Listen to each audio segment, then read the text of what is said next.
Let me welcome you to London School of Economics for today's event on Russia in the Balkans. Delighted that so many of you have been able to make it along today. As you can imagine, this event has attracted a massive amount of interest. It's fair to say that really we did get to that position where even the waiting list had a waiting list. So really it is indicative of just how much interest this subject has attracted. I'm not going to go into a lot of details about the rationale for today's event. I'm going to leave that to my two co-organisers here, Dr. Dimitar Bechev, who's a visiting senior fellow here at the London School of Economics, and Dr. Othon Anastasakis, an old friend and the director of SEESOX over at St Antony's University of Oxford. But what I would like to say is to highlight the fact that this is actually the third major event that LSEE, our research unit here at London School of Economics, has run with SEESOX. Last year we held a very interesting and very constructive discussion workshop, one-day event on the Serbia-Kosovo dialogue. And recently we followed that up with a similar event, a closed workshop looking at the international aspects of current situation in Bosnia and Herzegovina. For the Kosovo event, we've already produced a report, and the Bosnia event will also, a report will be produced, I think, hopefully within the next week or two. But in any case, this, if you like, is the first of the return matches. We've done two events in Oxford, and this is really the first event that LSEE in this cooperation has hosted. So we're very excited about it. Before we go any further, I'd just like to express deepest thanks to all the team here at London School of Economics who've played such a major role in putting this together. I think first and foremost thanks goes to the LSEE administrator, Tena Prelec, who's standing at the back. She's done a wonderful job on managing and coordinating all of this, but also the other members of the team. So Alexandra Stankova, who's here at the front, who will be taking photos during the day. Jakub Krupa, who does a lot on our internet and Twitter. By the way, for anyone interested, we will be using Twitter throughout the day, and the hashtag is LSEE Russia Balkans. And then also to other members of the team who are involved, so Milan Dinic, who has very kindly stepped in and helped helping us today, and to Laura Weigold, who's manning the desk. So I think if we could all say a big thank you to start with to them.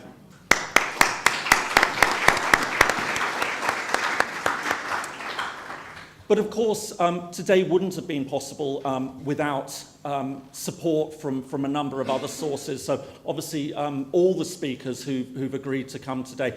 We've had a few changes to the lineup of the programme. I will make a further announcement, but unfortunately, Dr. Arbatova, who was meant to be speaking on the second panel, has had to pull out at last minute due to very sad family circumstances. But nevertheless, I think we have rounded up a fantastic programme of speakers. And I think it's important also to stress that this wouldn't have been possible without the generous financial support from NATO Public Affairs Division, who very kindly made available some funds to us, which I think has gone an enormous way to being able to actually make this event more widely available. We will be live streaming today's conference. So it will then be put up on and made available online. So people who haven't been able to make it today will be able to watch it live. But obviously that comes with the caveat. We have the notice here, but just to stress again, all interventions will be filmed. This isn't being run under Chatham House rule. So just to be aware that is the case before anyone wishes to make an intervention. So with no further ado, I'll hand over the floor to my co-organiser, Dr. Dimitar Bechev. Thank you.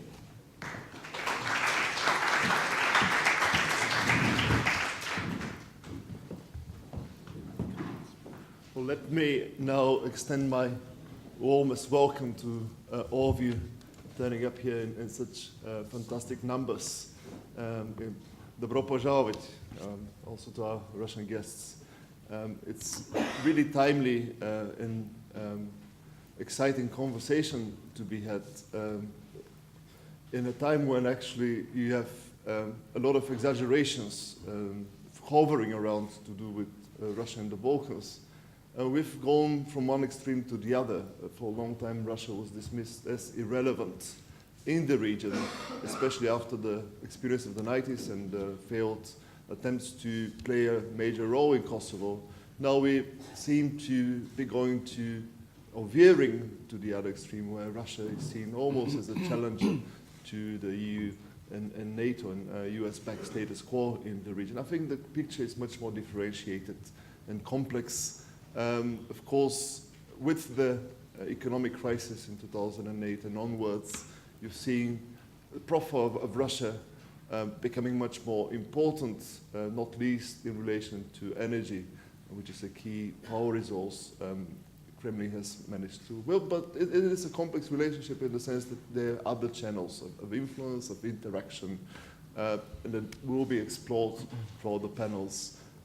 We have an interesting panel on soft power as well, looking at the complexities and the historical links and the discontents, I might add. One thing that is good to note at the outset is that Russia has taken a very different position to Southeast Europe compared to its very tough stance on its own neighborhoods. There is no clear opposition to the project of extending the EU to the Western Balkans and before to Bulgaria and Romania. The Moscow position has been to actually welcome the process, something inevitable to look for leverage. But I won't steal the thunder from our panel, just I wanted to give you some flavor of what we'll be discussing over those panels. And again, to underscore the theme of complexity and the paradoxes of this relationship. Now, to be sure, we are living in a very interesting time. These days, everyone's wondering what's happening in Moscow. And the murder of Boris Nemtsov, someone who was a dear guest in Bulgaria, had lots of friends in the region as a whole, has sent shockwaves to all of us. May I remind people as well that yesterday we had the anniversary of the murder of Dr. Zoran Djindjic, another key figure whose footprint is still there in the region. And as a final reference point today was the murder of Alexander II, the liberator king, whose monument stands not far from my flat in Sofia. But let me, closing this historical parenthesis, illustrating also the tragic underpinnings of the conversation, let me just say that this conference is a very welcome event in that it's a conversation between two scholarly and expert communities. People like myself and others doing the Balkans have very much became engaged in a very self-referential conversations in late years.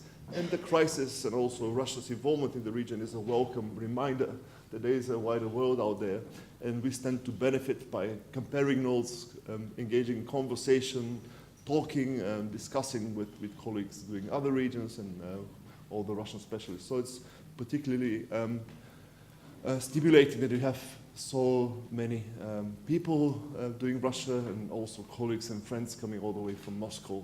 That's a clear sign.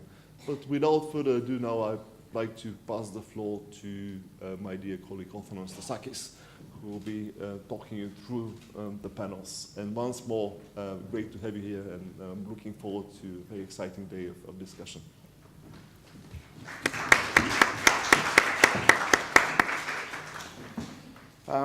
Hello, it is a pleasure to be here. First of all, because it is the place where I took my PhD. So I've got very good memories of this place. And also because where I started working here. So it's a very familiar environment. And I'm delighted to be working with James and with Dimo, because we've known each other for a long time. With James, we've been organizing not just these conferences that we've done in the past couple of years, but also before on Cyprus and other conflicts as well. Where there was a conflict, James and me and others would jump in with our brainstorming meetings. And with Dimo, because we've worked since the beginning of SEESOX, and we've done countless workshops and conferences and seminars together. And I also want to mention my good friend and colleague Spiros Economidis. He's over there, because we've been working with him as well on these topics. And this, as James said, is part of a package that we've been organizing, together with the help from NATO Public Diplomacy Division. Barbara is here, and thank you very much, because we've done some excellent work, we believe, and that last one on Bosnia and new international thinking, I think, is an indication. Now, that particular conference today is also very much within our own thinking at SEESOX regarding global Balkans, global Southeast Europe, and how the region engages and is understood within the wider multipolar environment. I mean, we've said enough, and obviously the conversation will continue on the region's relationship with Europe, but we have to see how also the region engages with the rest of the world. This new multipolar environment, and there are more and more external influences coming from there, and also the countries themselves are behaving like actors and agents that have, let's say, some choices at least. This conference is multidimensional, which is great, but also it shows the diversity of the region vis-à-vis Russia, because there's no consensus vis-à-vis Russia, and that I think is a very interesting thing. That is Romania on one side, and then Serbia, Montenegro on the other side, or Bulgaria somewhere in the middle. I mean, it's not a kind of straightforward matter, and for that reason, I think the discussion will be very interesting. And as Dimo said, our sessions have been chosen to show this kind of diversity and multidimensional character by starting with the EU aspect and what kind of neighborhood is Russia and its own neighborhood vis-à-vis the European Union. I mean, that is a big question now within the EU itself, because the new foreign minister will have to start thinking whether looking at the neighborhood, both in the east and the south, is the same thing, or whether there must be some kind of diversification there. And then the second panel, or panel number one, is the one on Russia's foreign policy. And there are some interesting analysis there as well that we've been reading lately on whether the Balkans is a soft underbelly, the easiest access for Russia to Europe, to divide Europe, or to exploit the situation, or whether that's a reason this region has also a value in itself. Then the panel 2 is about Russia and conflict resolution, and there it's about Russia engaging with, or how it kind of responds to the conflicts, or it has been responding, Kosovo or Bosnia. But on the other hand, what lessons we have from the Balkans for Russia for frozen conflicts. The economic dimension is pretty evident, but my kind of interest, and I've been always wondering about that, is whether it is really an important economic engagement between the two, Russia and the region, or whether it's something which is rather exaggerated. We'll be discussing this too. And finally, soft power, because there's a long history behind it. There are cultural influences, religious, historical, but also this other type of executive power that we're seeing in Russia, that we are seeing in some countries creeping in. So I'm sure that it's going to be a fantastic conference today. I would also like to thank you all for coming here, and our speakers especially, and I hope that you will all enjoy. Thank you.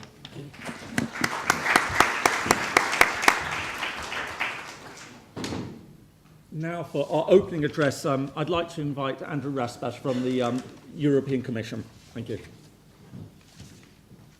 Thank you very much. Good morning, ladies and gentlemen. I'll stand up so I can see you, and hopefully you can see me. Okay, I'm here from the European Commission this morning. I'm replacing my director, Jean-Éric Paquet, who's had to rush off to, I think it's Bosnia today. Might be, it's a new country, different country every day.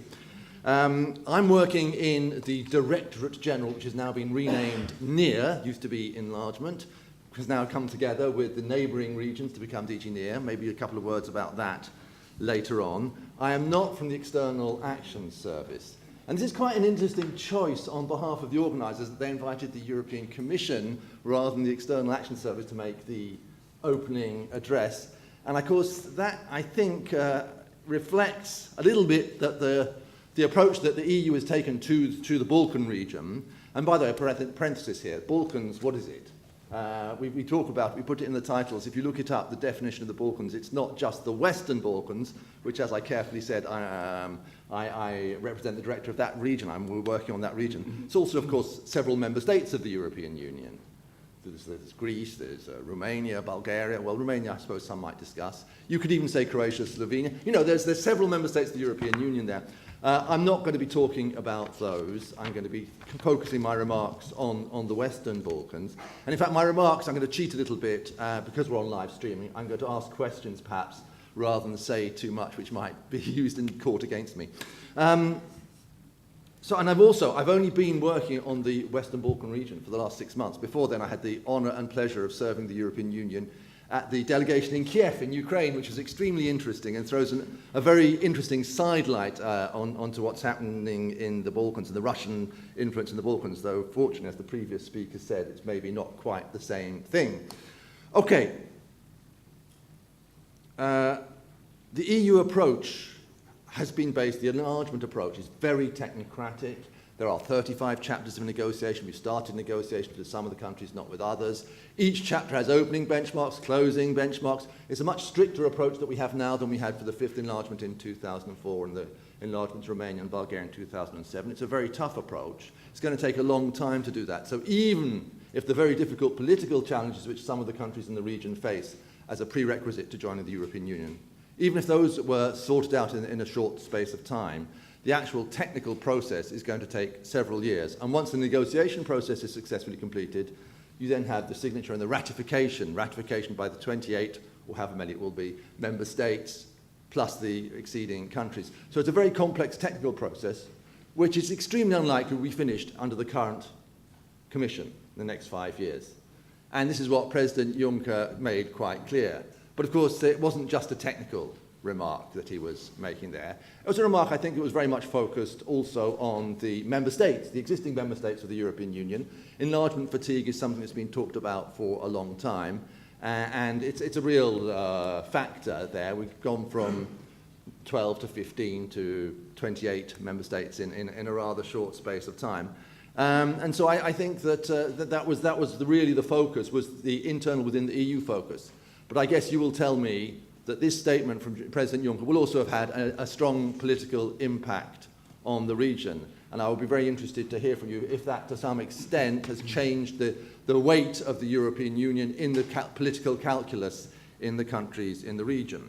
Certainly, when you look at the approach that I'm talking about, it's technocratic, it's very different from the approach that you might have with a Moscow perspective, or indeed with a NATO perspective, where the sorts of issues that are being discussed would be very different. Well, okay, maybe if I could focus down to the countries of the Western Balkans. As was already mentioned, in the larger Balkan region, the Russian approach varies very much between countries, and it certainly does in the West Balkan countries. Or let's say not the approach, the relations there. Whether it's a difference in the Russian approach or a difference coming from the countries is, of course, something which I would also be very interested to hear. That where is the source of the differentiation in the nature of the relations that you have between Russia and those countries? To what extent is the Balkan tail, or rather the 6 Western Balkan tails, wagging the Russian dog, if I may use a slightly obscure English idiom there? Is the process, is the nature of the relations, is that driven more from the side of the Western Balkan countries, or does Russia have a clear and coherent policy that it is applying in the Balkans? And that is the first question, which I think the first panel may give us some guidance on. Is there a sort of a real long-term strategy to invest in friends, to have long-term positive relationships between Russia and some of the countries in the region as a sort of almost an emotional response? There was a very interesting article earlier this week by Gideon Rachman in the Financial Times talking about humiliation as a factor, national humiliation as a factor in national policy formation. I think his remarks were more about Greece and Russia, but of course one could also think about this perhaps in the context of Serbia and some of the other countries in the region, where a really strong sense of national humiliation drives, to some extent, political thinking. And if other countries, maybe Russia is a bit more sympathetic to that than you would find in Brussels. So, okay, is there a long-term strategy of just investing in friends, and we'll see how that serves in the end? Or is there a rather shorter-term and more opportunistic approach here, and there are possibilities to influence developments in the EU? Of course, that's my primary interest, but also very much with regard to NATO. and you just take advantage of what possibilities offer themselves in order to weaken what is seen as a rival in terms of the EU. And in that context, I must say, I would appreciate some guidance from you guys on the cancellation of South Stream. It wasn't mentioned so far, but personally, it took me completely by surprise. I don't know if it was such a surprise for people in the region or if it was half expected all the time. And what was driving it? Was it purely an economic response to some degree of financial difficulties, raising the rising costs because you had to pay off an awful lot of people to make it happen? Or was there something more political there? Because it seemed to be a very big point of discussion until it was cancelled and then just sort of disappeared a little bit from the scene. So I would like to hear something about that. And then the question comes, are the Western Balkans, from a Russian perspective, are they an end in themselves? Is the basic idea to have good relations? It's a sort of the slightly more distant neighbourhood. As was said, it's not the immediate neighbourhood, but it's a sort of a one remove. Is it just the aim to have good relations there, or is it part of a bigger game plan? And another set of questions is it really a Russian national policy, or are we seeing specific interests at play here? And the organs of the state are being used to support specific interests. And of course, it gets a bit murky when you talk about some of the very big Russian companies that are very closely linked to the state. So maybe that dichotomy is not really a very useful one. And coming back, as I mentioned, I was in Ukraine for the last 3 years, and it was very difficult to understand what the real objective of Russian policy is there. You can read everything in the newspapers about it, and you have all sorts of confusions there. Does Russia want to have a relatively impoverished and unstable neighbour with a frozen conflict? Look at Transnistria, look at Georgia, Armenia, Azerbaijan. There's quite a range of frozen conflicts in the region and little sign of defrosting at the moment. So is that what they want? But presumably, on the other hand, on the other side, the idea of a Ruski Mir is not to have an impoverished and unstable Russian world, but rather a prosperous and stable one where people can be comfortable and happy. I see some reactions from the audience, so that I think that'll be interesting to get feedback on that. Okay, but that's talking a little bit the next region along, the next one to the right. Coming back to the subject of the conference, the Balkans and how it fits into that, I just would be very interested to hear what the relationship is and how you see how the different panelists and the audience will see the links between what's happening in the immediate neighbourhood of Russia. Is it part of the same overall policy, or is what's happening in the Western Balkans, or is it a policy that's more local and more locally driven? So finally, a couple of words on the impact of these events on EU enlargement. Well, EU enlargement to the region, as has been said, is not for the next 4 or 5 years, not for the current Commission. I think we have moved, I mentioned this very technical and technological approach that we within the services of the Commission have taken on the whole enlargement process for the last 25 years. It's moved on a little bit in the last 2 or 3 years. I think there was we had this annual strategy progress report approach, and a couple of years ago there was a clear change to a move to the idea of fundamentals first, basically saying it's not worth getting too heavily involved in all the technical discussions until some fundamentals are sorted out. What are these fundamentals? It's the rule of law, public administration reform, and public finance management, that sort of link couple there, and the whole issue of competitiveness, economic competitiveness. So get those fundamentals sorted out, then you can start to think about how you prepare to become a successful member of the European Union. And, well, that's really it from me. That's my perspective. It's a rather limited one, I understand that, and I would very much appreciate the opportunity to have it informed by the colleagues here today. Thank you very much. Thank you. Thank you.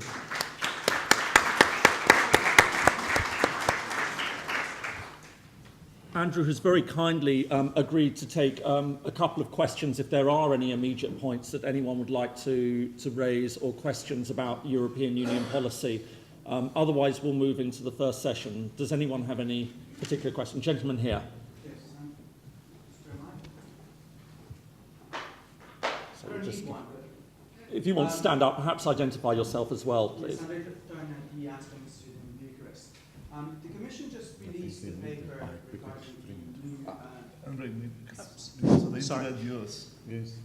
the perspective for the new neighborhood policy, and it's a comprehensive overview of all the instruments that and concepts that the Commission used not only for dealing with the neighborhood, but also, and now there's a new concept there, the neighbors of neighbors. And that applies for the Balkans as much as it applies for Eastern neighborhood or for the Mediterranean. How do you think that's going to impact enlargement process? And is that inviting other actors in the process in between the Commission and the countries? Or it's just a political statement with regard a contextual approach to the region?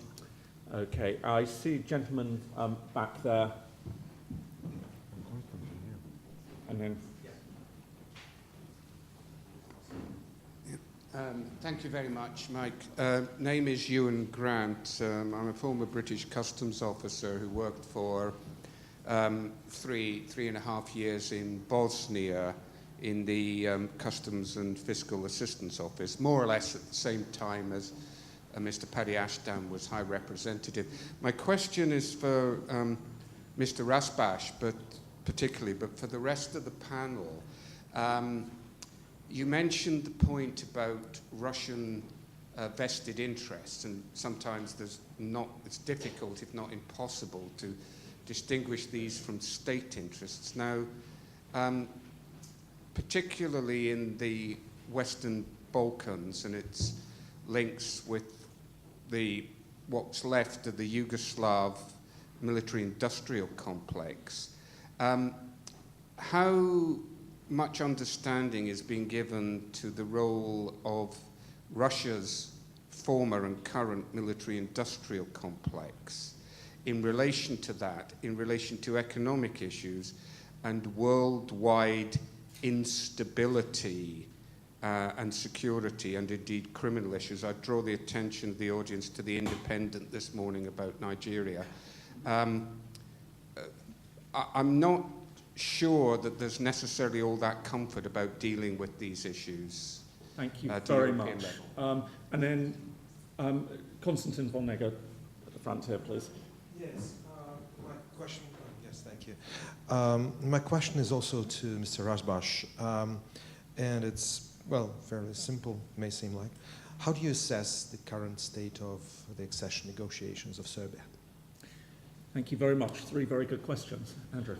Okay, well, I'm going to probably disappoint you pretty much in replying to those. I will chicken out of the question on neighbourhood policy because I'm here from the Western Balkans, which is not the neighbourhood, it's the enlargement zone. I spent 3 years in the neighbourhood and I have lots of prejudices which I will not bore you with there. So I really don't have an answer to your question. I think the key point is that we need to revise the neighbourhood policy. That is now underway. But it will be a very vigorous debate, I'm sure. On the Russian vested interest, I don't know if someone else is in a position to answer on that. I'm afraid I don't know enough about the technicalities and the details of the specific interests there. What is clear, as I mentioned, is the fundamentals first approach has put the rule of law, and of course the rule of law, a fundamental part of that is fighting against corruption, and indeed the influence of vested interests on the public administration, which is the key linkage which undermines the whole reform process in the neighbourhood and in the enlargement countries. So certainly we have a key focus there, but on the detail perhaps someone else in the panel can answer. On the accession negotiations, we're at the beginning of the real difficult, detailed process as regards Serbia. In fact, Montenegro is quite a bit further down the road because they started first. But when you look at some of the difficulties, even with the opening benchmarks, the technical difficulties that there are, the complexities with the opening benchmarks, and I'm far from being an expert on this, but when I see the 200 pages on Chapter 23 that Montenegro has put up for the report on the opening benchmarks, and you just look at it's a much more intrusive process. It's become an extremely intrusive and demanding process, and Serbia is it started and it's at the beginning of, but it's really at the beginning of the road on that. Thank you very much. As we are now already a little over time, I'll draw this to a conclusion and we'll immediately go straight into panel 1, which will be on the Balkans in Russia's foreign policy strategy, and that will be chaired by Professor Roy Allison from Oxford. Thank you.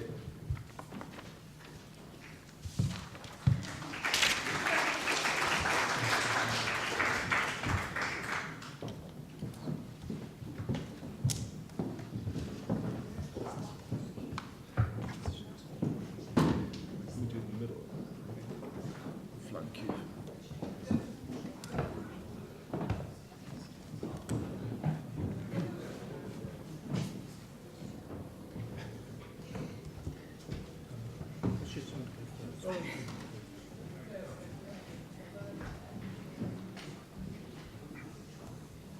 So good morning, everybody. This is a very familiar terrain. I was 5 years at the LSEE, 5 very good years. Pleased to be back in this very attractive venue. We have important matters to discuss this morning and afternoon. I'm not going to introduce my speakers in a particular way, as the detailed biographies are with you in the brochures. But I'll just say a few words by way of introduction myself. That is, I think that the importance, the uncertainties of the region are highlighted by the fact that one of Russia's objectives diplomatically, certainly in terms of the narrative, has been to try and avoid new dividing lines in Europe. There's this notion that somehow the eastern and western halves of what Russia terms a greater Europe, an aspiration of a greater Europe, are being taken apart, and that Russia would like to see a process of engagement of the two sides, where Russia would be perhaps the significant power on the eastern side. Integration process is centered around Moscow, and then there would be Brussels as the on the western half of this larger European space. Since the reality is, in fact, the divisions seem to be coming deeper, and this leads to the question how Russia might respond in this situation. We may conjecture that Russia will have a more forward strategic posture in the Black Sea. There's evidence of that following the annexation of Crimea. We also see evidence of a more forward strategic posture in the Eastern Mediterranean, with the now apparent permanent deployment of Russian naval force there. Where are the Balkans in this thinking? Well, I would just throw out the view that I've tended to come to the conclusion over the years that Russia is not very good at developing larger strategic thinking in the regional dimensions of its foreign policy. I doubt whether there is any overarching strategy here driving Russian policy for the medium term. We can discuss this, and it would not be surprising because, as has already been mentioned, the region is so differentiated, and therefore the responses will have to take different forms. Certainly Russia has had sympathy for many years. We know well about the attitudes towards Serb and Serbian people and the links, religious and cultural. But if you were to do a kind of content analysis of speeches by Russian leaders, the most reference to the Balkans would come simply in references to Kosovo, and that in a rather distinct way. I mean, the narrative about the Kosovo, the NATO campaign in 1999 and leading through to all the way through to the recognition of Kosovo is being used to make wider points in Russian foreign policy discourse.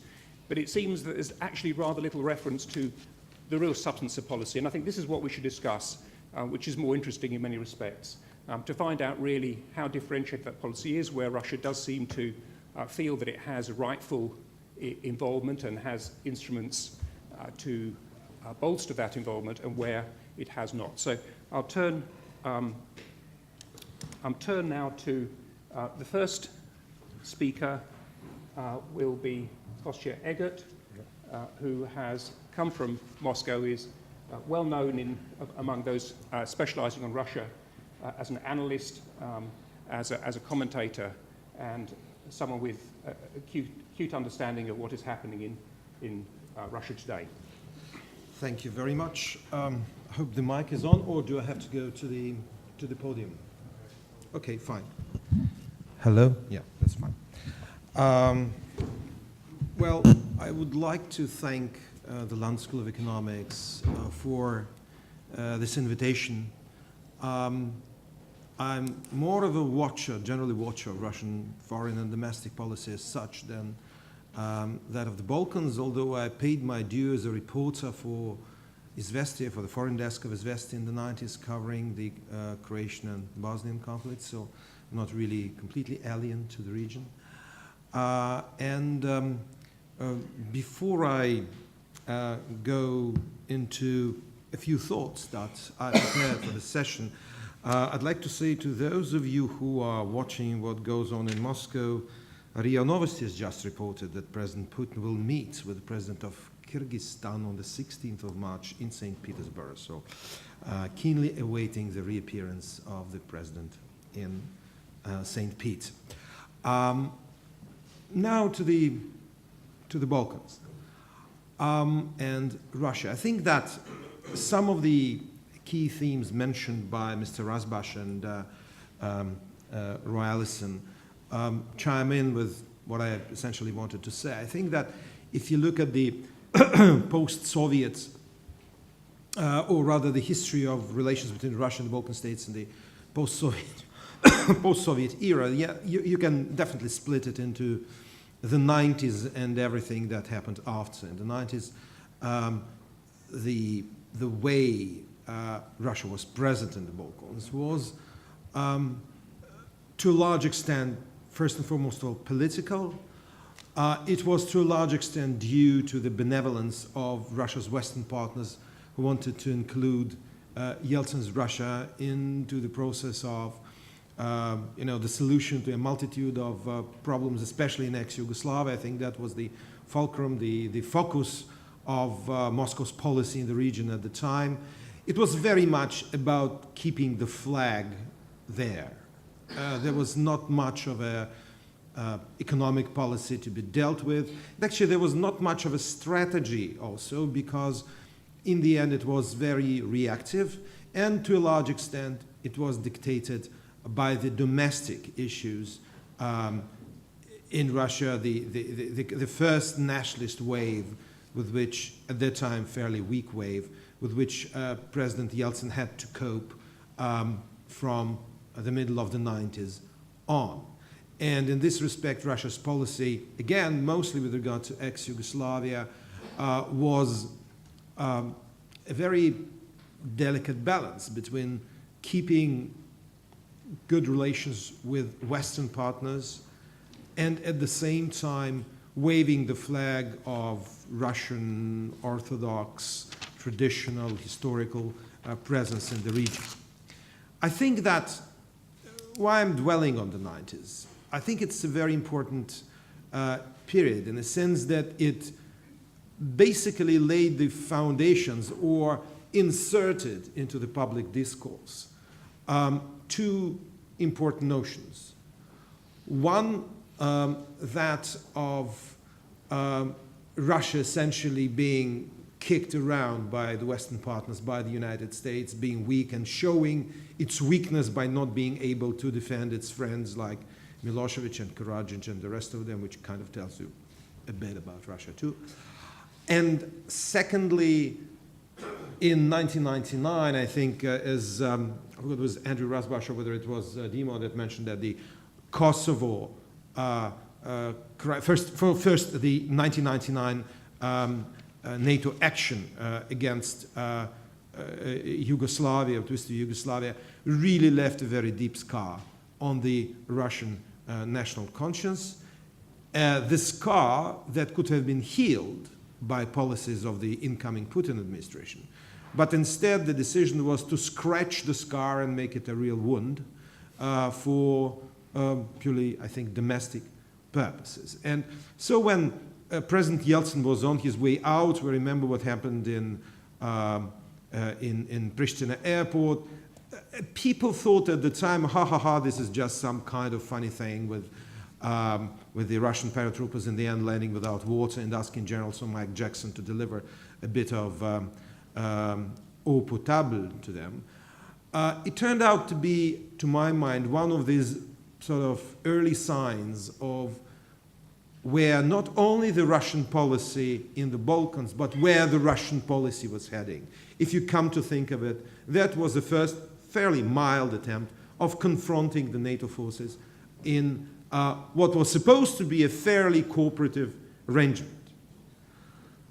I think with the Putin administration coming or arriving in the Kremlin in late 1999, 2000 officially, we have the beginning of the new development in Russia's relations with the Balkans, which fits to some extent into the general picture, or not, just fits into the general picture of the development of Russian foreign policy and, I have to say, domestic policy too. I think that the initial reaction of Putin's administration to the Balkans, which again at the time was seen only as, mostly as, the ex-Yugoslavia, Kosovo and Bosnia and things like that, was that yes, we stay on in order to show the flag, but we don't do much. And you remember it was Putin who pulled Russian forces out of the Balkans, in spite of all the calls by the nationalists to stay on, to defend the Serbs and so on and so forth. So I think there was quite a loss of interest in the Kremlin with regard to to at least the ex-Yugoslavia issues. They were much less acute for Putin than they were ever for the Yeltsin administration. And I think also there was this slight, I hope my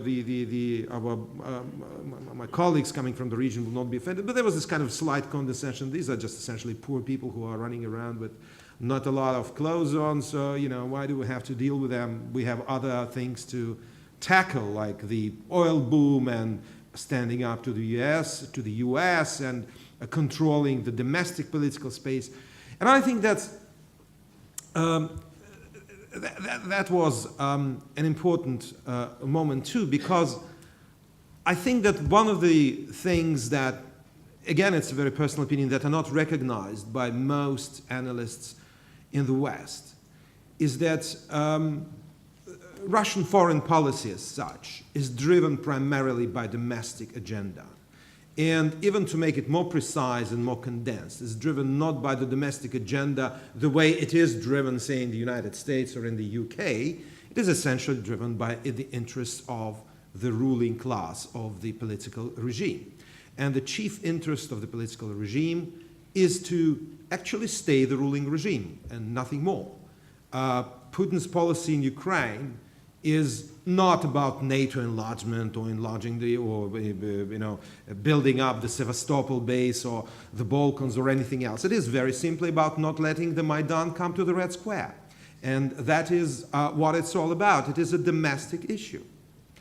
So the Balkans, although they were peripheral, of course, and still remain to a large extent peripheral, to say such important things as the post-Soviet space or the EU or the United States, which remain the bête noire of the Kremlin.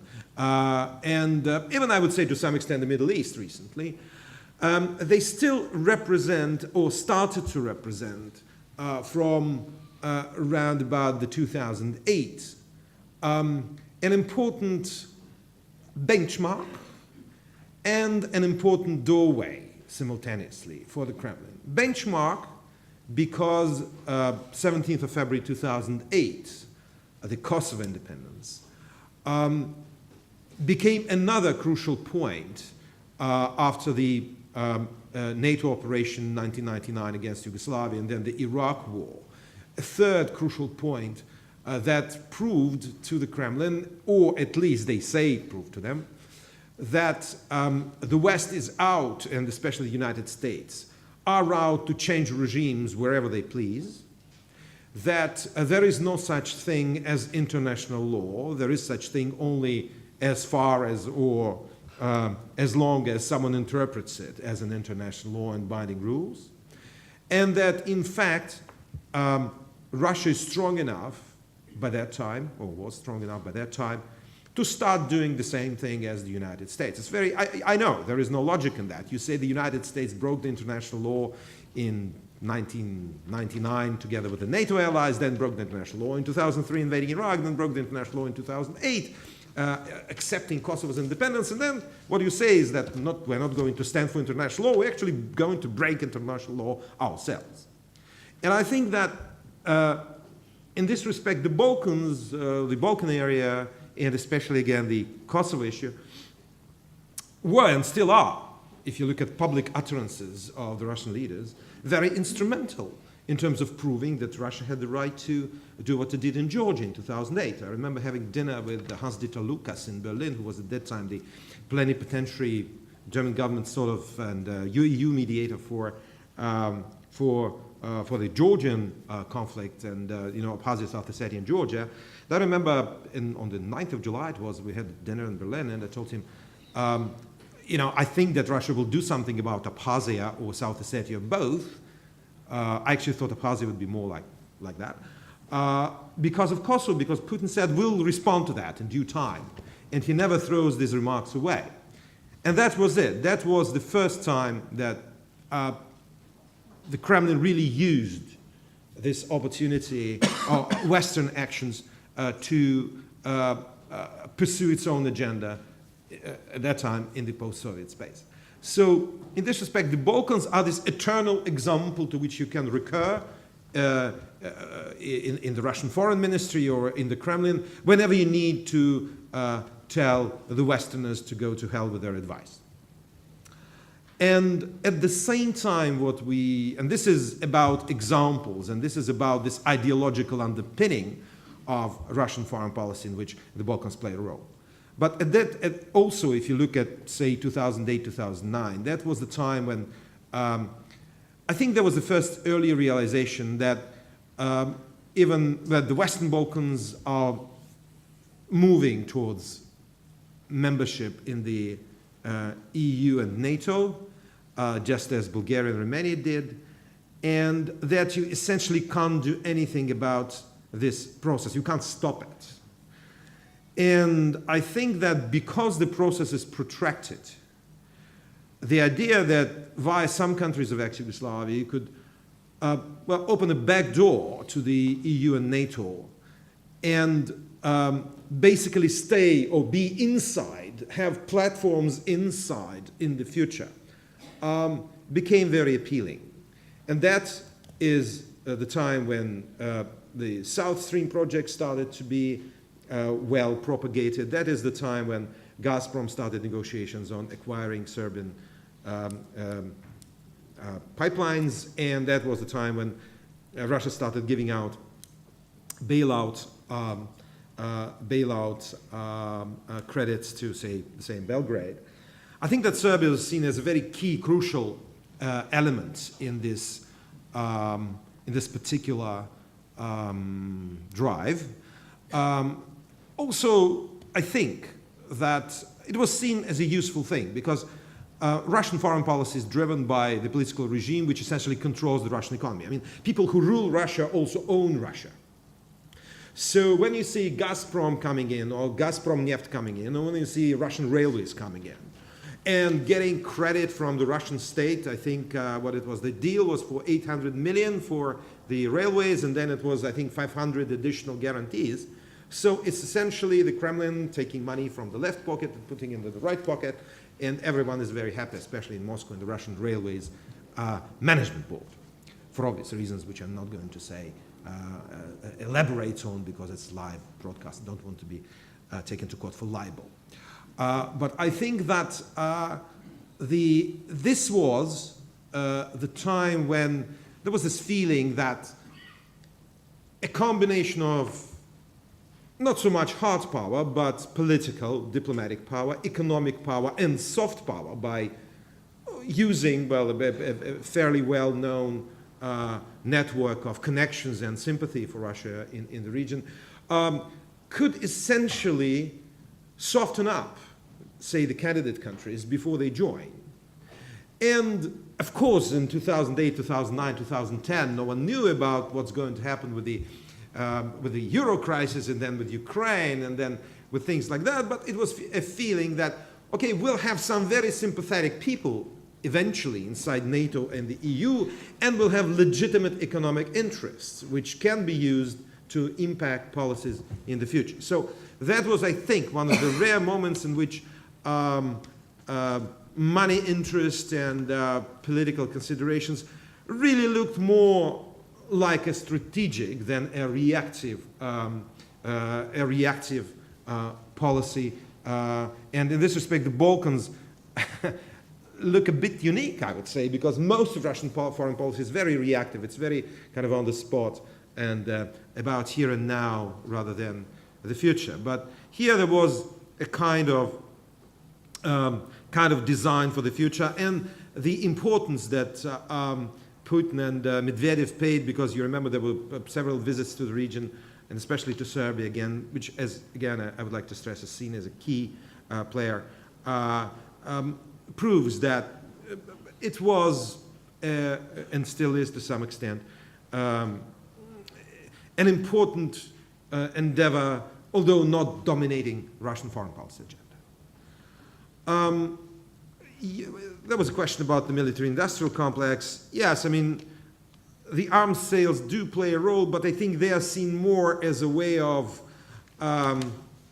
let's say, showing the flag rather than really impacting the situation. Now, looking at other Balkans countries, you can say that we know that Russia tried to use, say, the Bulgarian channel, but because of the changes in the government, it's blowing hot and cold, and in the end, Bulgaria played, from the point of view of the counter-Russian government, not a very good role with regard to South Stream. I think the Ukrainian crisis, because I don't want to lengthen it too much, I think the Ukrainian crisis, or Russian-Ukrainian crisis, you could say, has really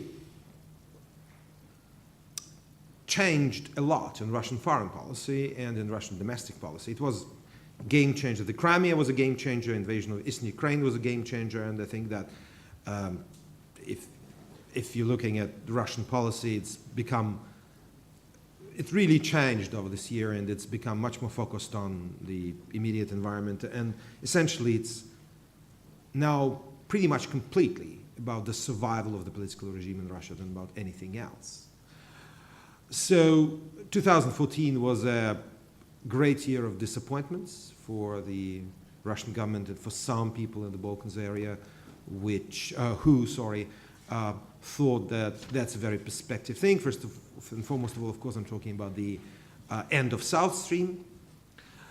And that makes a lot of Russian investment in the region now suspended before new projects that could be appealing appear on the scene. And I don't think there's much, apart from Trans-Adriatic thing. And I suppose that also it made several governments in the region, or pushed several governments in the region, to make a choice, especially candidate countries, but not only.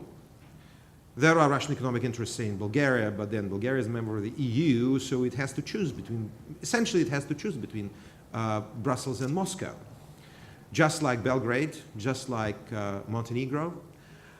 And I suppose that we all turned in Moscow into disciples of Dr. Freud, because the way authorities in Russia operate is so opaque that we are coming back to counting heads on the mausoleum and all this kind of old criminology tricks. But I think there is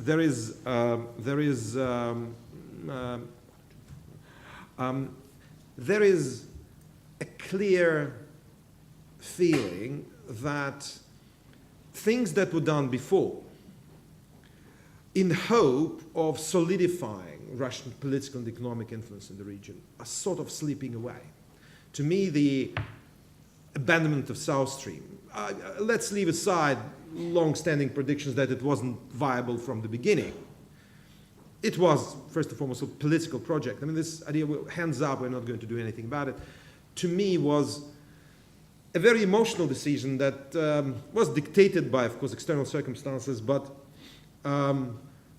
which showed that there's this abandonment of this long-standing, or this 5-year strategy that existed since 2008, 2009, of promoting, solidifying, and installing Russian influence, political and economic influence in the region getting into the EU and NATO by the back door. I suppose that if you talk to the Russian officials honestly, they admit that, say, candidate countries, if they're pushed to choose, will of course choose Brussels over Moscow. And the evolution of Mr. Nikolic and his party is quite an interesting thing to note. You remember the 2012 slogans, and hence 2015 reality is slightly different. So, to wrap it up, I think that some of Russian interests, economic interests, will probably stay, although with, with the current pressing crisis in Ukraine, with the abandonment of South Stream, some of this investment seems to be slightly suspended in the air. Well, what is the long-term goal? Well, there's a return on it also. And I think that if I was to predict, I think that in the end, Russia will have to face a situation in which the Balkans countries that are striving to get into the EU and NATO will be gradually sailing away. Not very fast, but will be gradually moving towards where their current interests are. And it's going to be a painful road, we all know. Just like the Baltic states, will be very long and painful. But this, the thing is that today, after the Ukrainian crisis, sitting on the fence, I think ultimately is not an option because of the acute conflict between Russia and Brussels and Russia and Washington. As long as this conflict continues, and I think under the current administration, it will continue. It's not going to thaw in June or in December, or even probably next year. I think that this necessity to choose will very gradually and slowly push the Balkans countries that were trying to maintain equidistant relations with Moscow and Brussels, will push them more in the direction of Brussels. Thank you very much, and sorry for this kind of long expose. Thank you very much, Ker.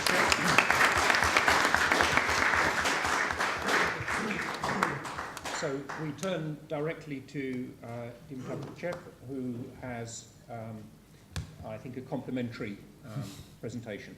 Please. Yes, what I want to do is maybe pick some of the themes that Kostis so eloquently elaborated. And one of the messages, I suppose, is that at the end of the day, what Russia does in the Balkans, both the West Balkans or something you could call East Balkans with all the caveats attached, is a reflection of its overall relationship with the West and the EU.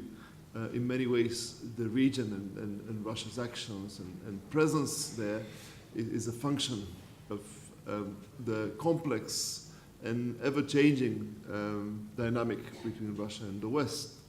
There have been very different periods, to be sure. At the outset, in the 1990s, Russia striving to be recognized as an equal partner, but also trying to integrate itself in the Western-led community, was precisely having this balancing act. And one shouldn't forget as well that in the dying days of the Soviet Union, Russia, or the Soviet predecessor, had a very important transformative effect, being a sort of channel of liberalization in the region.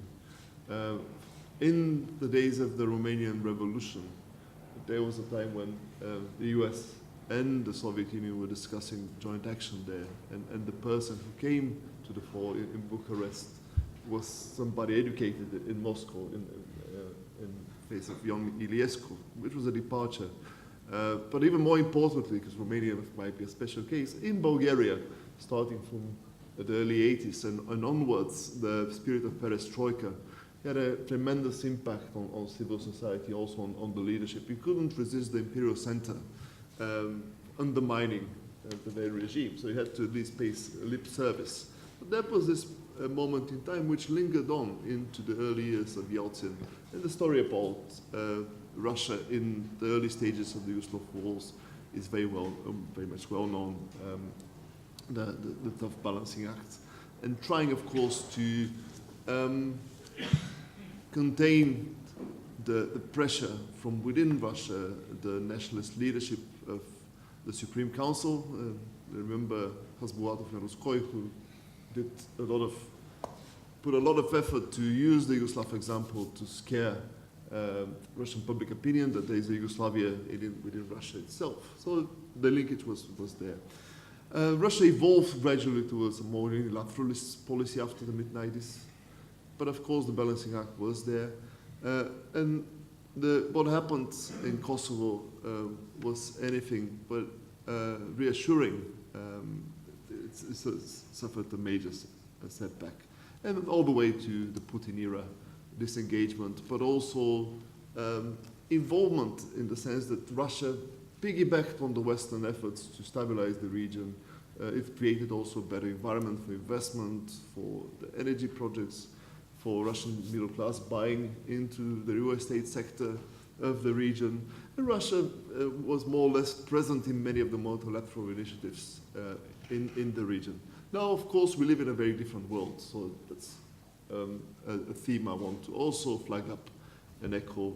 And you can look at the EU-Russia competition from various angles and how it reflects on the region. There is certainly a normative angle, and there is a rationalist, a self-interested angle as well. Let me briefly look at both. On the normative side, what happened with South Stream is tremendously important.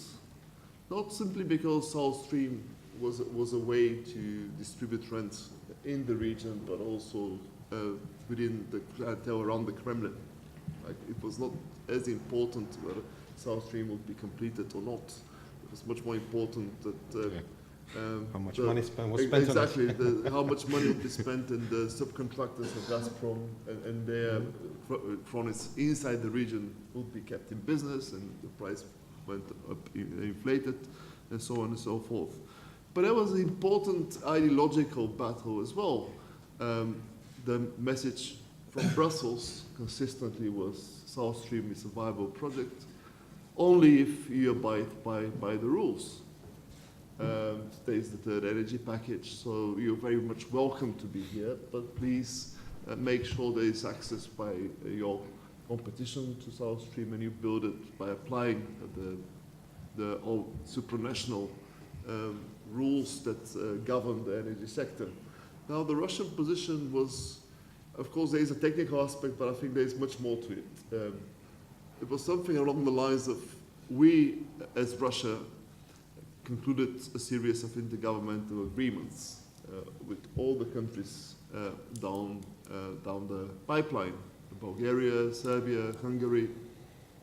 And those intergovernmental agreements, in a way, take precedence over your rules, not only because they were first in time, but also in principle. At the end of the day, in Europe and in global politics, what matters is sovereign power. And Russia stands there not only to cut very profitable business deals, advancing those countries' commercial and national interests, but also to uphold a key principle that is, of course, broken by the West by its insistence on delegation of power of merger, especially in the European Union. So it was also pressure on Europe to be honest about it.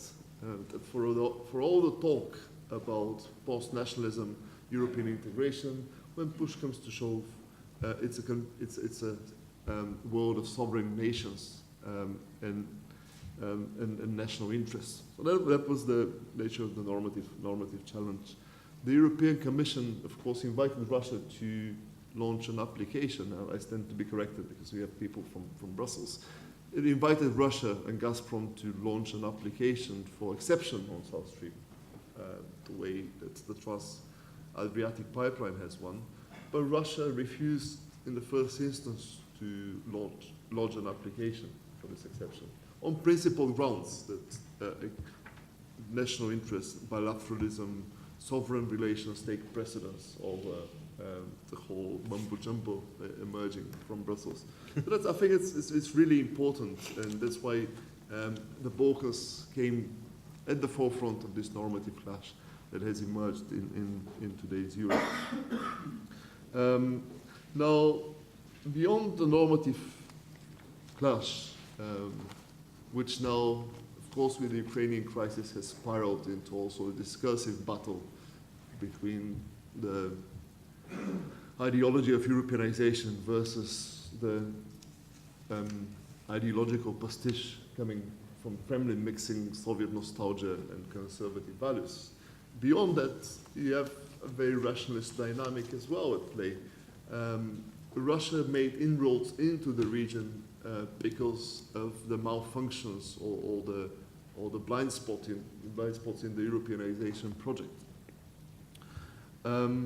Until 2008, which is a turning point in the region, we lived in a period where the Balkans as a European periphery could piggyback on growth and could expand by 4 or 5% a year just by being integrated into the big European enterprise, thanks to investment, thanks to influx of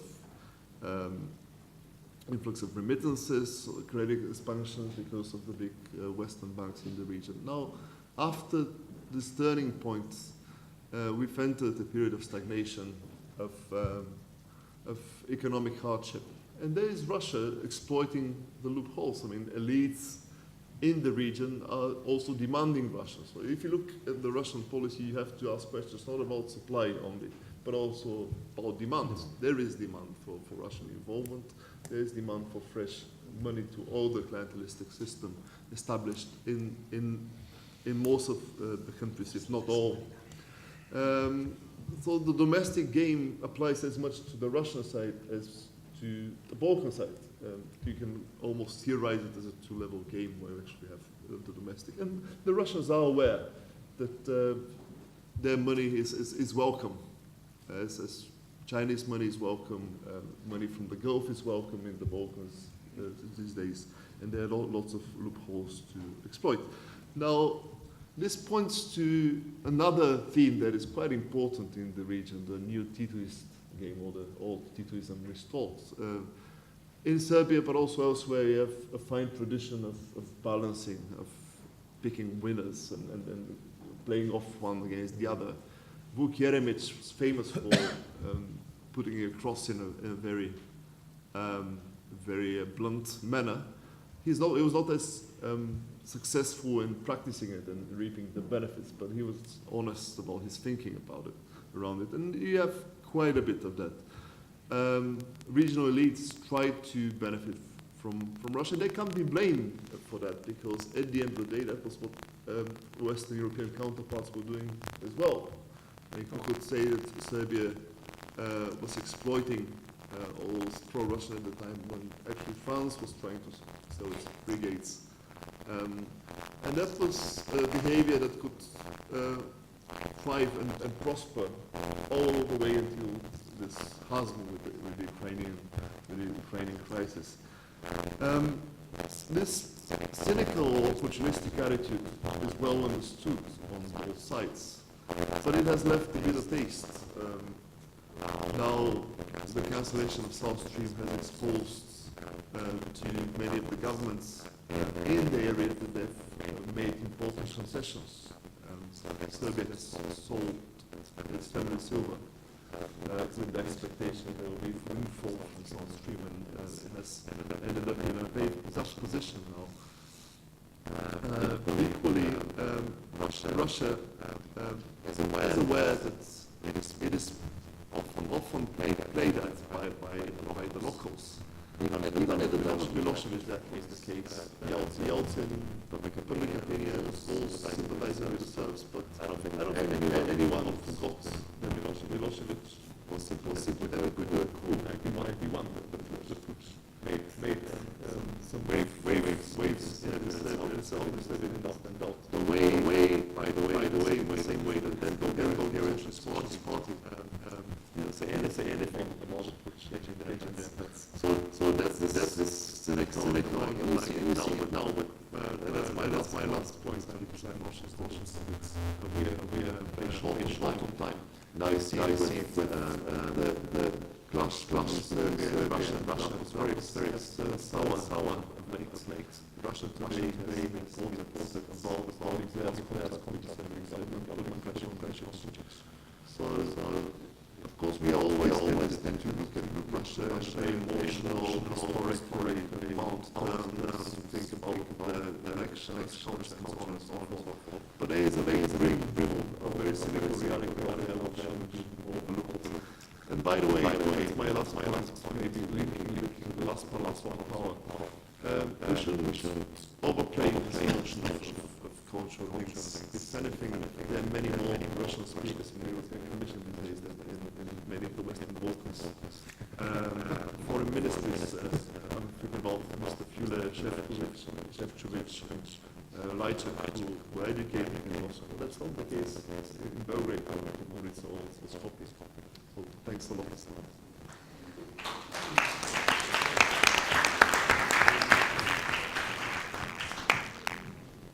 Thank you. As far as at the LSEE. Thank you, Roy, very much, and good morning, everybody, and thanks to the organisers for inviting me. I had to come a long way to get here this morning.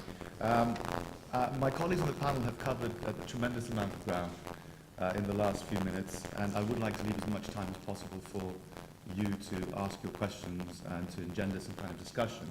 So I'll keep my remarks as brief as possible.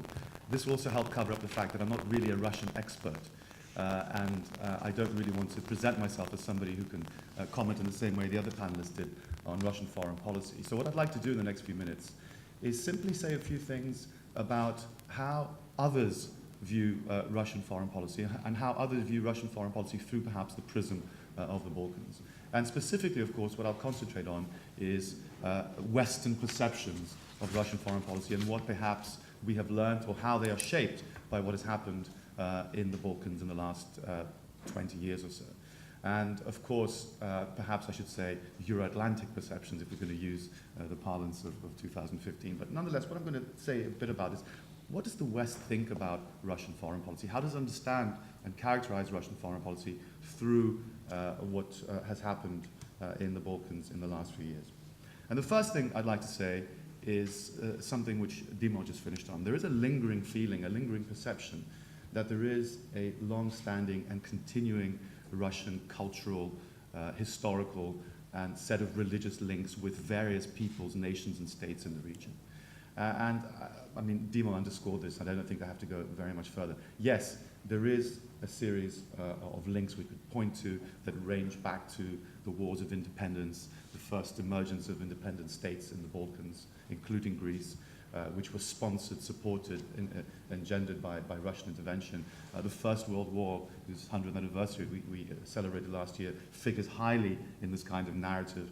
Pan-Slavism, Pan-Orthodoxism, these kinds of lingering features are often used by Western commentators, whether they're academics or in the media, to say that this is a traditional Russian influence in the region. These are traditional Russian interests in the region, and they're defined by some kind of cultural understanding of the relationship between Russia and, say, Serbia or other nations and states. I think we need to move away from that.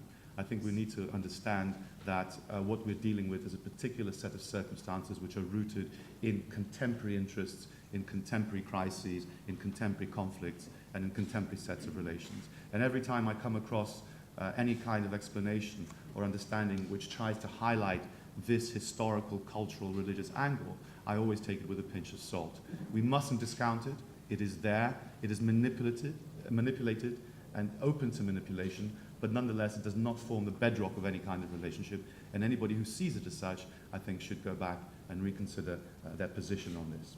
So that's the first point. The first point is quite often the Western world, or parts of the Western world, characterize Russian influence or attempted Russian influence in the region as something to do with historical, religious, cultural, and other such ties. Let's move away from that. The second form of characterization, which I think is quite useful, is that Russia, in its contemporary manifestation, and perhaps it goes back to previous iterations of Russian influence abroad, is an exploitative power. It's a power in the current international system which seeks weakness in what it sees as its rivals or competitors or states that it feels should share its own particular perception on certain aspects of the international system. And it seeks to exploit these weaknesses. And what we have here in the Balkans is a situation where, and I think somebody mentioned this earlier, I can't remember whether it was on this panel or the opening session, that the Western Balkans especially is often seen as Europe's soft underbelly. Now the point here is, of course, that like it or not, and I think the answer is not, Russia has lost a lot of influence over its previous backyard in Europe. It is not influential as it was in the countries of Central and Eastern Europe. And this is a massive thorn in the side of any Russian leadership. And so to seek influence in Europe, you go for what is considered to be the soft underbelly. And the soft underbelly is the Western Balkans. And in this sense, I don't think, and I agree with many other comments that have been made on this, that Russia has any grand strategic plan as to the Balkans fitting into some Russian scheme for the reformation of the European international political system. Nonetheless, it's a soft underbelly. It allows Russia to exert a degree of influence over a group of states that are moving closer and closer to European integration and to the integration into the greater Euro-Atlantic system of institutions. And in this way, Russia can exploit its own influence by allowing or permitting or encouraging these states, for example, to join the European Union in the future. Will have an extra influence in the European Union. Why not? And we see that this is something which occurs not only in relation to Serbia, but also perhaps further south. We know that the current Greek government is trying to open all sorts of avenues of cooperation with the Kremlin. And of course, if Russia were to somehow involve itself in Greece, this would be seen as a way of exploiting a weakness not only in Greece, but in the soft underbelly of Europe. And we see similar, of course, Russian influences being exerted in Cyprus on a range of different issues. So we could characterize Russia as an exploitative power. If there's a weakness, you can see Russian power flowing into it. Roy will, of course, correct me on this, but if I remember correctly, George Kennan, writing in 1946 in his famous Long Telegram, which was the precursor to the policy of containment, spoke exactly about this, that Russia, he characterized it as the Soviet Union or communist Soviet Union, seeks weakness, and it'll exploit weakness. It'll flow into wherever there is a weakness. And in terms of the current international political system in Europe, the Western Balkans especially, is an exploitable area of weakness, which has no grand strategic plan behind it in Russian terms, but why not? Let's be a thorn in the side. Let's poke an eye, let's poke a finger in the eye of the Western world and stir up some trouble, because this is something which we can exploit and use for other purposes. Third characterization, which leads on directly from this, is that perhaps Russia is a disruptive power. It doesn't necessarily have some, as I said before, grand strategic vision about how it would like not only its own neighborhood to look, but the neighborhood once removed. The neighborhood, for example, in Central and Eastern Europe and Southeast Europe.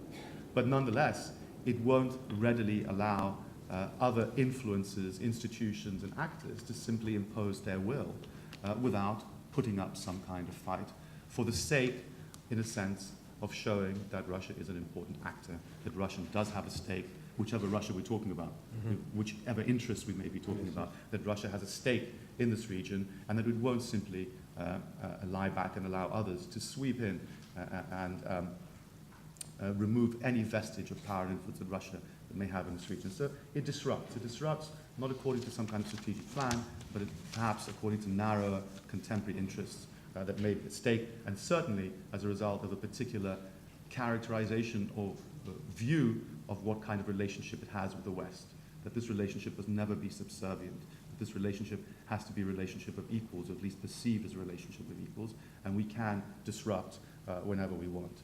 If we take specific examples of this, one that's been mentioned repeatedly, and I'm sure will figure highly in today's proceedings from A to Z, is the case of Kosovo, where the Russian potential veto in the United Nations Security Council is one which is disruptive, and is one which Russia will always tout, not necessarily because it believes that it should uphold Serbian interests, for the sake of upholding Serbian interests, but because it's in the interest of Russia to do so for other considerations.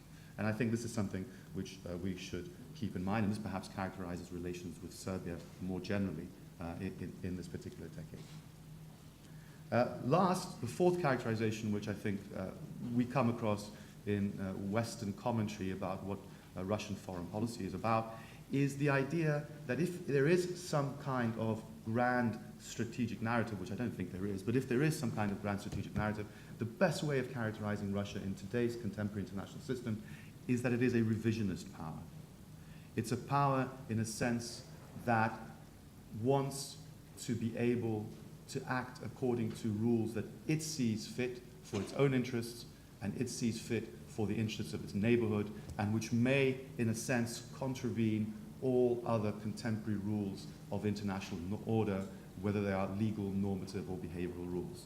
So, for example, if we take what has happened in the Ukraine, and more importantly, what has happened in Crimea, where we've had a land grab resulting from the use of force, which contravenes every single aspect of international law, which supposedly is upheld by the international community in the post-Cold War world. This is a sign of it being a revisionist power. The idea that it's not simply going to lie on its back and accept what the Western world imposes on the international system about how we ought to do things and what is right and what is in the interests of the international community as a whole. It's a protection of Russian interests, and it's a protection of Russian interests which may, in a sense, contravene what we may call acceptable behavior in the Western world. It's attempting to challenge some of the written and unwritten rules of international behavior, and in this respect could be called a revisionist power.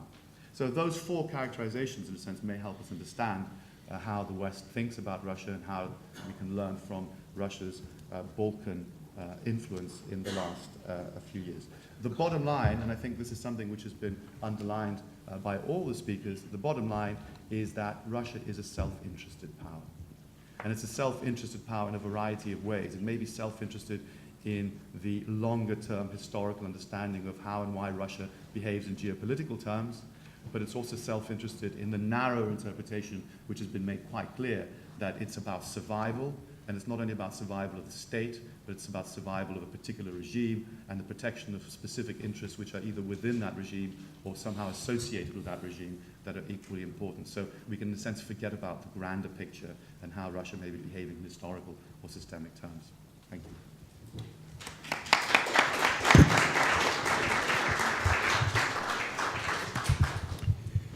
Thank you very much. We move to questions now, and I will allow us to move a little into the coffee break because it is important to have an exchange at this part of this time in the introductory panel. I think there's some roving microphones, so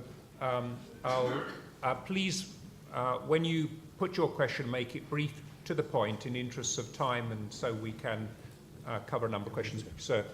Yeah. And do say who you are also briefly. Yes, thank you, Mr. Chairman. I'm Lazar Kekic. I'll be one of the speakers later on. I have very briefly one short comment and one question. The comment, I'd like to sort of reinforce what both Dimitar and Spiros mentioned about the dangers of exaggerating the historical and cultural ties.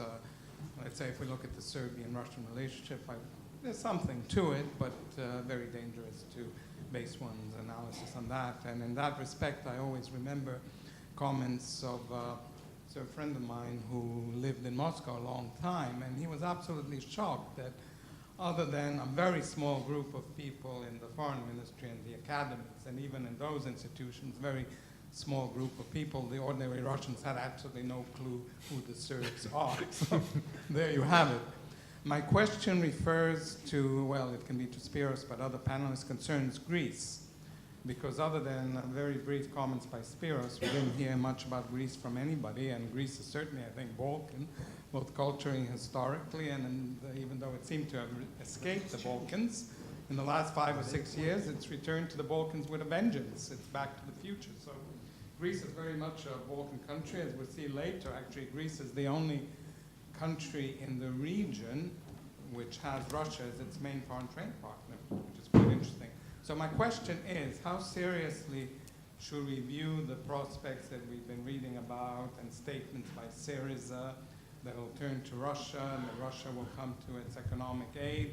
Is this just hot air in the context of Greece's tortuous negotiations with Germany and others in a difficult position, or is there a real prospect, both from the Greek and Russian side, of some real money coming in? And as we know, I mean, there's a danger Greece will run out of money in the next 2 weeks, according to Goldman Sachs and JP Morgan. Will Russia come to the rescue, even in the very short term, with obviously not the whole debt, which is some 300 billion, but at least a few billion to tide Greece over, given there doesn't seem to be any prospect of an agreement? Thank you. Who would... Spiros, would you like to... Sure. Just, on this question of Greece, the two elements to your question, Laza. The first is the Greek return to the Balkans, definitely.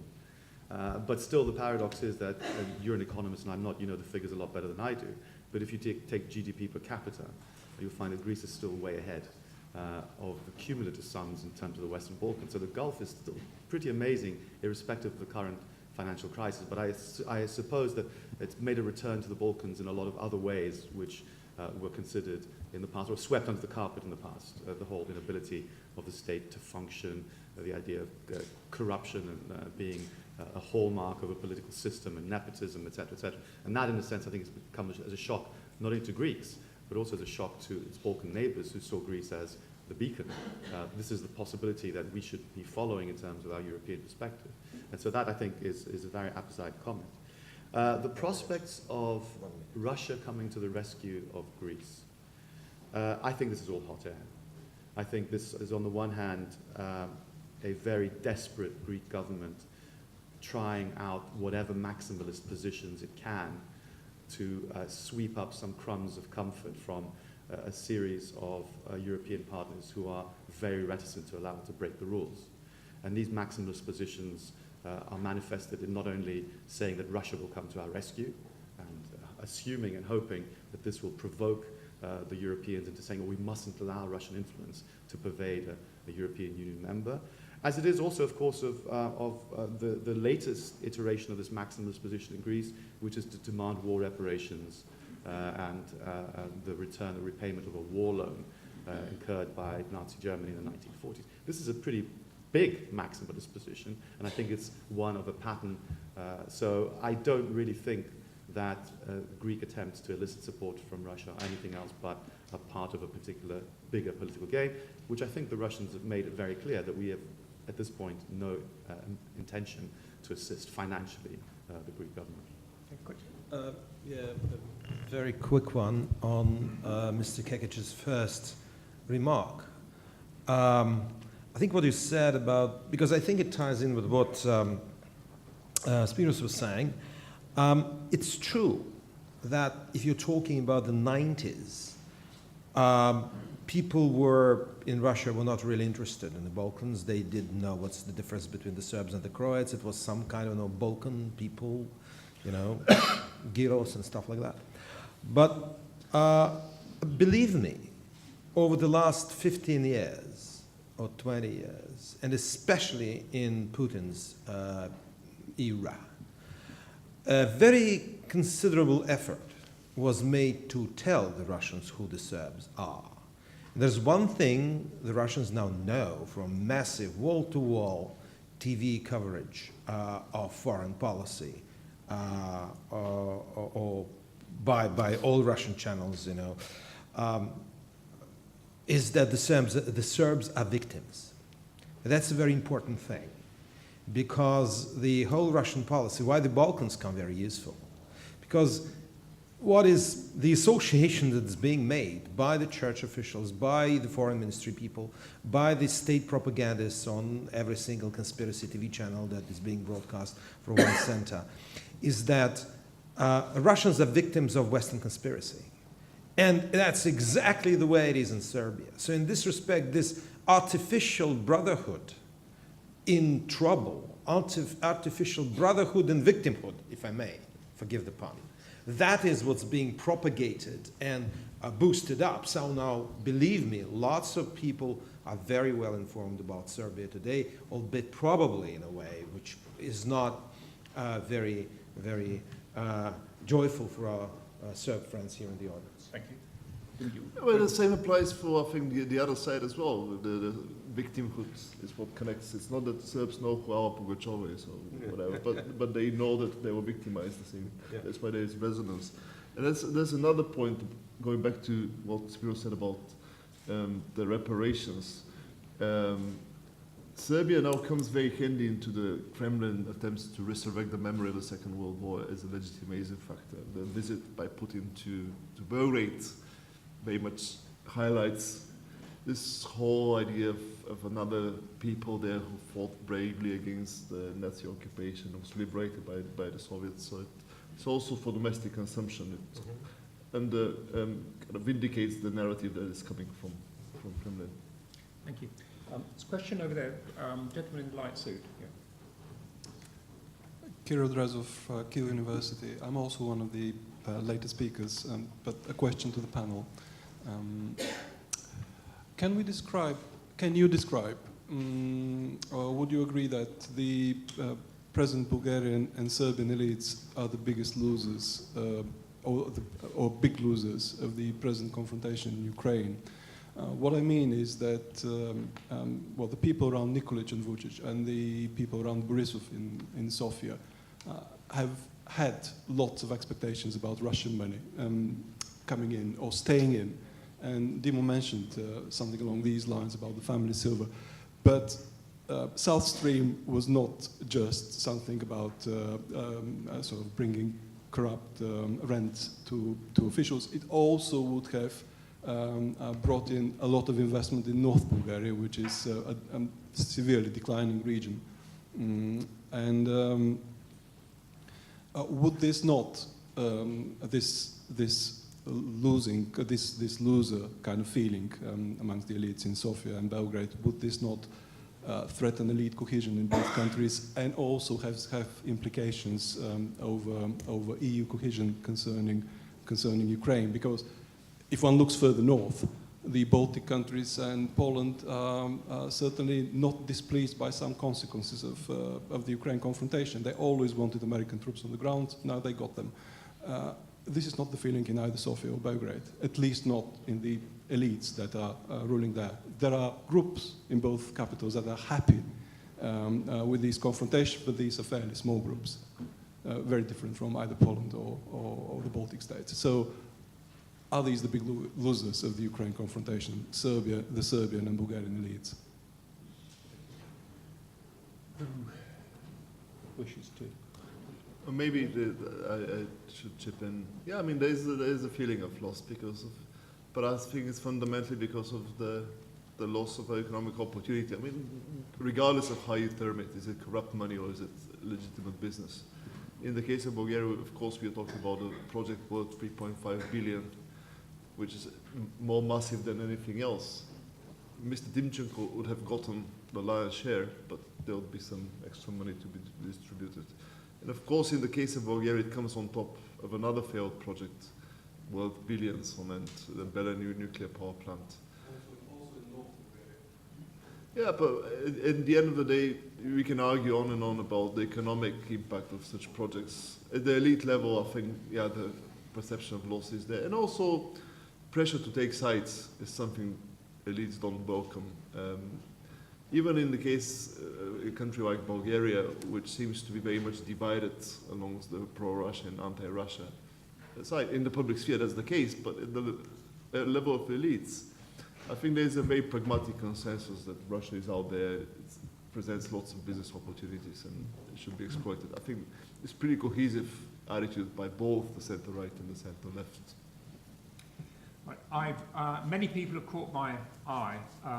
Some of these questions, of course, will roll over into later in the day. What I propose now is I'll take three brief questions and then ask the panel to respond to those as appropriate. So, gentlemen, yes, there. First, yes, behind. Thank you. I'm Misha Gavrilovic, a Serb in the audience, as somebody mentioned here. The speakers have concentrated essentially on Russia in the Balkans, with Brussels being the sort of third part looking on. but we very much have NATO in the Balkans. Can I just mention that of the 11 Balkan states that are currently members of the United Nations, Kosovo would become the 12th. 10 have had their armed forces in Afghanistan. Serbia is the exception, but Serbia has their armed forces also now with NATO forces somewhere in Zaire. So we know who controls that space in Europe in military terms. And there is another one, if I can just make the point on Crimea, which has been mentioned, and the thing that is seen in Serbia with regard to Kosovo. It is 90 NATO countries that have bombed themselves into Kosovo, breaking all international legal provisions. Crimea has been taken over by Russia, but I don't see any problems there.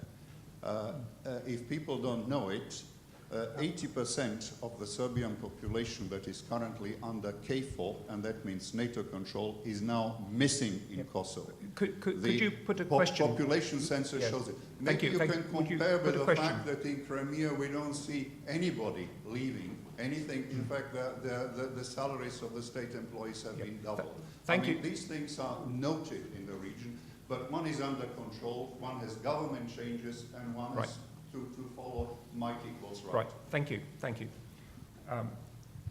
The second questioner, yes, please. I'll try to be short. Dusan Spasovic, I'm the panelist later on. I have a question for Professor Ekonomides and for Dima Pechev. How would you fit Turkey into this concept of Russia in the Balkans, given that President Putin announced to the Balkans from Ankara that he is giving up on the South Stream and that he is going for the Turkish Stream?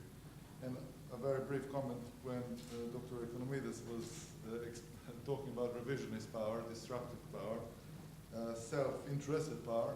For a second, I thought that he was speaking about Turkey as well in the Balkans. Thank you. And not to neglect those trying to catch my eye at the back. Yes, yourself. Right. Cristian Itsoiu. I'm a researcher at LSEE Ideas in EU-Russia relations. As someone coming from the Balkans, I've always been surprised and puzzled by the existence of the term of Balkanization or to Balkanize in the English-speaking world. So this, for me, means that the Balkans are seen as somewhat divisive, disruptive, or a place where a lot of quarreling happens. So my question for the speakers is, how do you think the Balkans are viewed in terms of identity in Russian foreign policy? My idea is that, at least in the Kremlin, there is a feeling that the Balkans cannot be trusted, at least in terms of their leaders, because the Balkans have, the states in the Balkans have been very good at playing this type of multi-vector foreign policy. So I don't know, what do you think? How are the Balkans viewed in Russian foreign policy? Okay. So, do you want to start? Yeah, please, yeah. I think that I'll leave the Turkish question to Dima and to Spiros. I'm not going to comment on Crimea because it was more of a statement than a question. As for the Balkanization and the attitude to the I think I mentioned that. Well, first of all, the term Balkanization, of course, dates back to 19th century. Probably has not a lot to do with today. But where it probably fits in is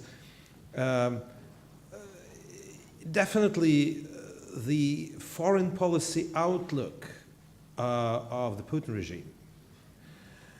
The way they see the world is basically takes its roots in that period of history when the term Balkanization was invented. Essentially, the way the Kremlin looks at the world, the way Putin looks at the world is now, as I keep you updating, has reappeared on Russian television half an hour ago. The way he sees the world is pretty much the way it was probably seen by Nicholas II and William II and King George V It's essentially the world where a few chancelleries decide the fate of empires, decide the fate of countries, decide the fate of regions. And from this point of view, yes, and I think I mentioned that, and may just sort of make it more clear, they see that there is this trend in the Balkans to go, especially in the aspirant countries, to go for, you know, the money and the relative sort of soft power that the EU and NATO provide. And yes, I think that there is realization that you can't trust the leaders of the Balkans. And you look at Nikolic, whose victory was celebrated in 2012, and today it's rather a different situation. But I think the Russians generally, as foreign policy planners, they don't put much trust in trust, because actually Putin doesn't believe that all these soft power conversations and, you know, human rights and common values, that counts for anything. What counts is money and arms for Moscow. And in this respect, they don't need to trust the Balkan leaders. Just as Dimo correctly mentioned, there is demand for money, so as long as Gazprom, Rosneft, and the rest of them possess extra funds to pump into the region, they will be pumped for the simple reason that, as Spiros rightly said, where there is a vacuum, Russia comes in, and this whole idea of pushing back the American influence is probably one of the very few strategic ideas that the Kremlin has. Because the further you keep away the Americans and now the Europeans, who are also, I mean the EU, which is also now seen as a threat to the political regime, the better it is. I mean, let them be occupied with something. Let's keep their hands full with other stuff. And then probably they will not come close to us. So in this respect, whether they trust people in Montenegro or in Sofia doesn't really matter. Where they see a business to be made, where they see a politician to be bought, they will try to do it if they think it's in their interest. Thank you. And maybe I say a word about Turkey. Turkey very much chimes in with what Konstantin had to say. It's a big power, it has military power, it has business to be made, it's a big Russian market, and it's turned into a friend. That was imperial rival, now best friend. Not there are differences in places like Syria, they are fighting one another, but equally there's respect, business to be made. And I think energy in particular, and I don't have time to go in depth, we can have another conference on Russian-Turkish relationship, but energy interconnectivity has made Turkey part of something called wider Southeast Europe. And it's an arena where Russia plays a role. So from a Russian perspective, it makes sense also to look at the Balkans as a larger region. But yeah, I mean, that's also shows, going back to the question of NATO, you can have a NATO member and you can have great relations. And it's not just a trivial, it's a big army at the same time. Not least because everyone also speaks the same language of respect, power, not the European talk of human rights, and so on and so forth. Respect, that's very important. Yeah. Just a footnote to what Dimo said in answer to Dushan's question. Dushan, you yourself, as ambassador at Ankara, know much more about Turkish foreign policy than I could ever dream of. But I think the bottom line is that here's a friend in pragmatic terms. Here is a country, Russia, that is a member of NATO, but is not clearly wanting to become a member of the European Union very soon.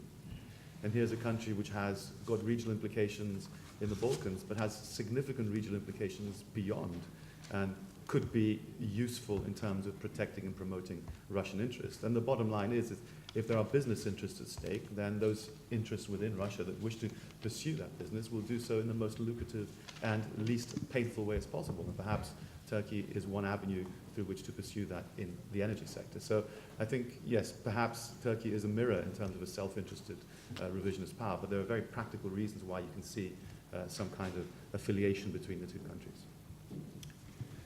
Thank you. So the first panel ends.